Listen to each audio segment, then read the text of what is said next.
Hey guys, I'm here I'm in the middle of folding laundry. Just started. I was on my phone for like maybe 30 minutes, 45. I have no idea what I was doing on it. Like, I'm just thinking right now, like, no clue. Absolutely no clue. But those minutes flew by. Those minutes were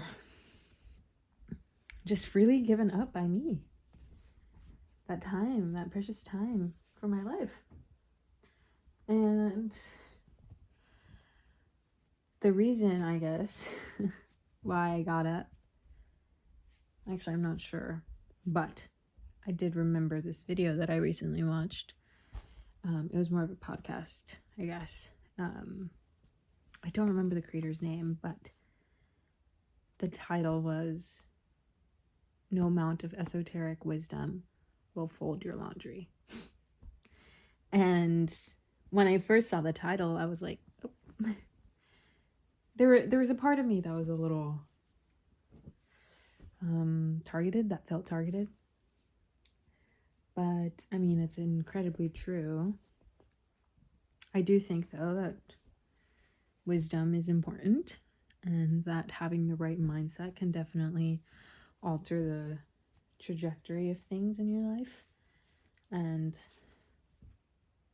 I think having a more stable sense of self, or a more critical and maybe like full perspective of the world is very helpful, you know, because you have different ideas, different theories that you can organize the outside world with, basically. And I think that can be very motivating. Absolutely, it can get you to do things, but there comes a point when you're just accumulating knowledge, I guess, for the sake of it, and it's not really being applied in any part of your life, or it's not really getting you to do anything because, you know, you have the knowledge is here, but it hasn't manifested itself into the present material world.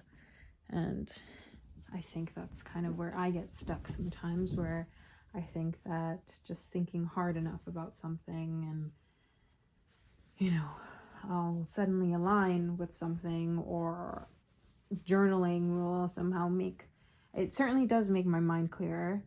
It brings me some sort of,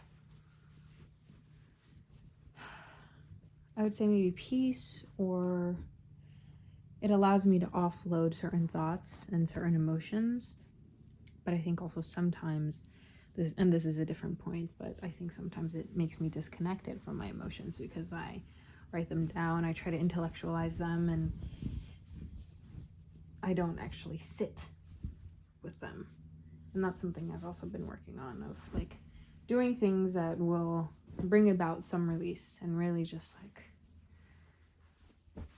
letting the release come and just flush out whatever needs to be flushed out of my system.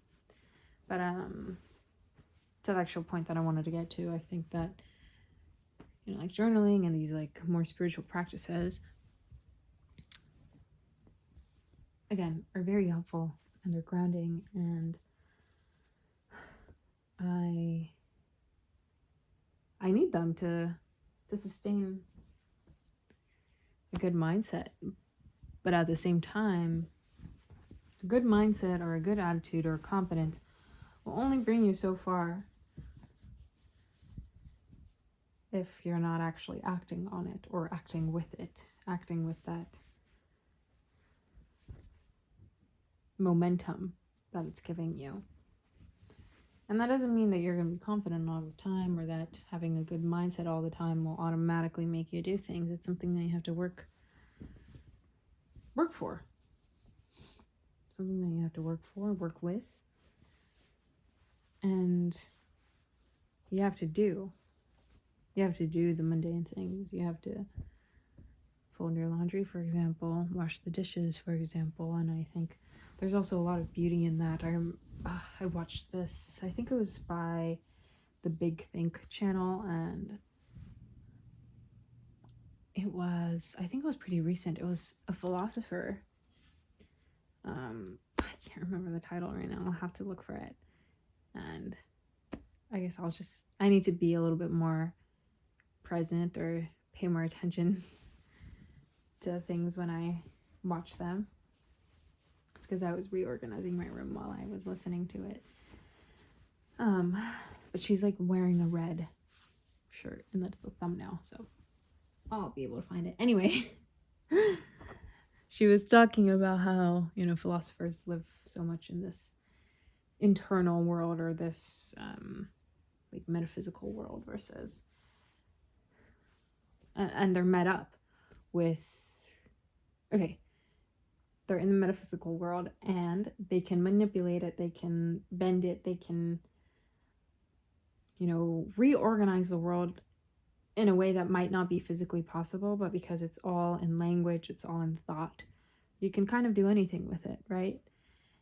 And I think that's kind of like the parallel that I want to draw, where, I have this mindset, or I have this spiritual routine, and I have these affirmations, these manifestations, and like all of this is very much malleable within the mental and like spiritual realm. And of course that absolutely shapes your reality,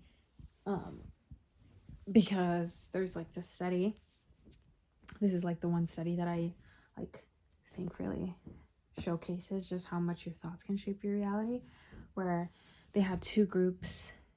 One group who was presented with like this milkshake that was supposed to be indulgent, and then the other group, I think it was just like a regular milkshake, no extra words, no extra variables, and both groups drank it.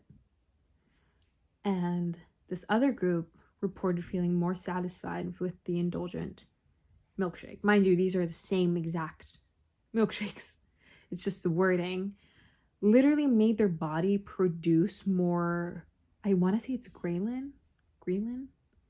And I think that's what satisfies your hunger, or that's like a some sort of like cue to your body that you're like satisfied or that you're hungry. I think it might have been lowered. I need to read up on the study again. But basically, the group who was told, hey, this is going to make you, basically, this is indulgent. This is filling. This is, fatty, or this is, big. That group felt fuller. And their body literally reacted in that way because their brain was already expecting that to happen. They were like, okay, there's going to be a lot. Our body's got to get ready for that. Versus the other group, they didn't have those changes. And so, I think there is a lot of power in the mental.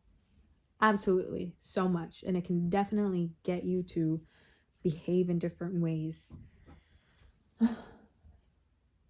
in the world, right?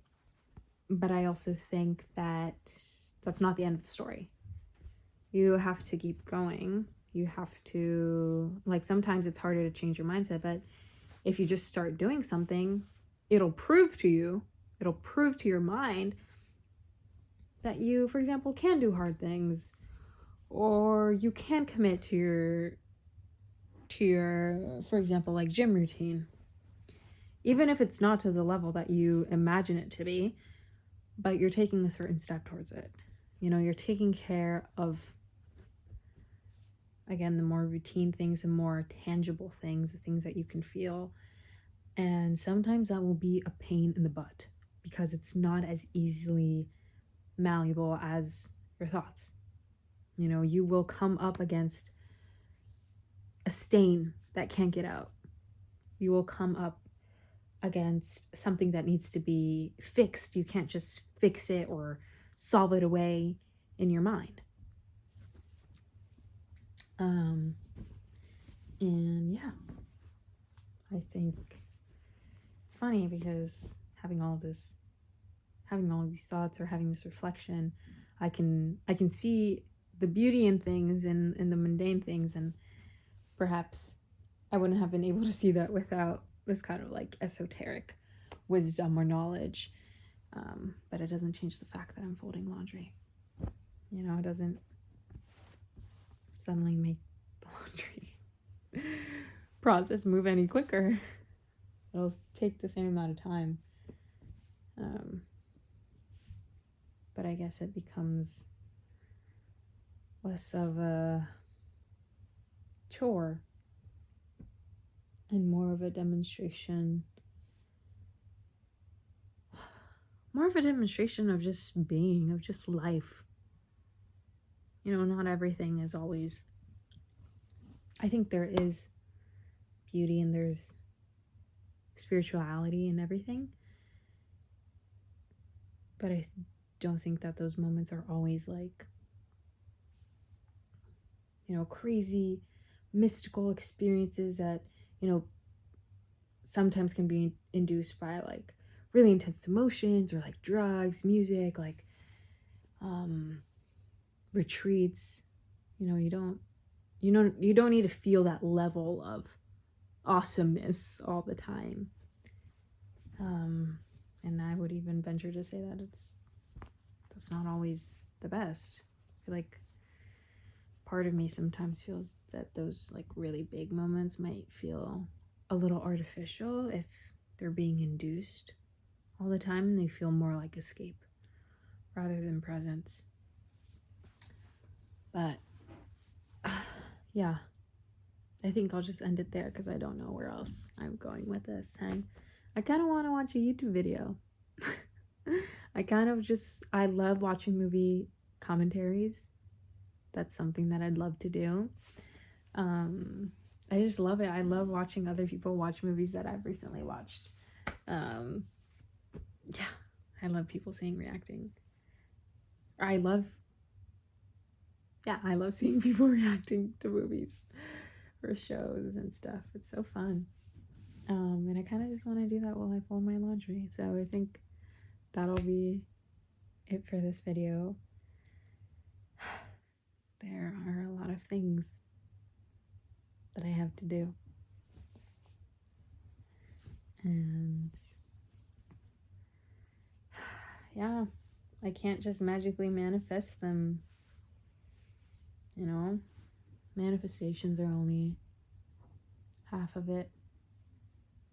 I wouldn't even say half. I feel like, well, yeah, maybe half. But you kind of have to meet those manifestations, you know? You have to meet them. I feel like there's something about this in the Princess and the Frog movie.